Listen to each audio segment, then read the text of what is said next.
Nous connaissons tous ce jeu humain. Je vais te parler du jeu que nous partageons tous et de ses enjeux. Ce n'est pas qu'un jeu de mots, c'est un fait que notre jeu est un jeu auquel nous jouons depuis la nuit des temps. Et ce jeu est un enjeu, celui de l'identité, de ton identité, de mon identité. Après tout, le diable, les dieux, les pauvres, les riches, les sages, les ignorants, les ennemis, nos amis, toi et moi, tout le monde dit jeu. Quand je dis jeu, je parle de ce corps qui est le mien et de cette histoire qui lui est associée. La vie en nous s'identifie au corps et au prénom que l'on nous a donné. Et ce jeu est le mot principal que nous utilisons pour nous définir à nos propres yeux et aux yeux des autres. Au cours de ta vie, tu as vécu une multitude d'expériences que tu as enregistrées. Cette somme colossale d'expériences constitue ta personne. C'est un processus permanent de validation ou de refus d'expérience pour renforcer ce jeu, qui est le repère primordial à partir duquel tu navigues dans ce monde. Ta personne, c'est donc l'histoire et le prénom de ce corps, la mémoire que tu en as et que tu actualises chaque jour. Ce qui n'est pas perçu par nos 5 sens n'est pas intégré à l'histoire de notre personne. Pourtant, nous percevons une foule d'informations que notre cerveau triche chaque jour. C'est-à-dire qu'il existe certaines données que notre cerveau capte, mais ignore royalement ou ne retient pas, car n'étant pas nécessaire. Et ce tri se fait souvent à partir de ce jeu qui est le filtre à travers lequel nous regardons le monde.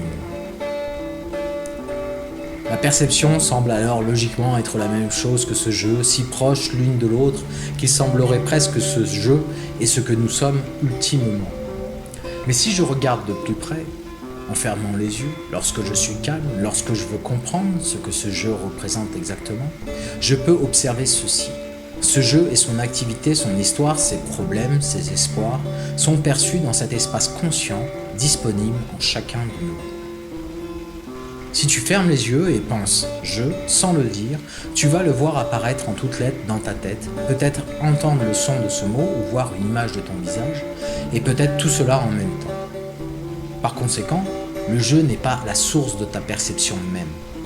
Car tout ce qui est perçu a une forme, une qualité, une durée, un contour forcément. Ta perception, elle, est informelle et permanente.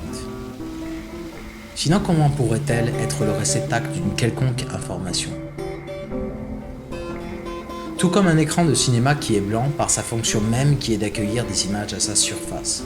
Ta perception ne peut pas, par conséquent, percevoir la source même de ce qu'elle est. Tout comme une caméra ne peut pas se filmer elle-même sans l'aide d'un miroir.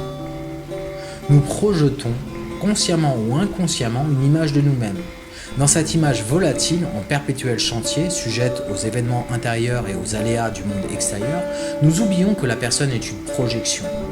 L'élaboration perpétuelle de cette image nous demande beaucoup d'énergie et cause bien des souffrances lorsqu'elle vient à être attaquée par les autres ou diminuée, voire détruite lors de situations périlleuses.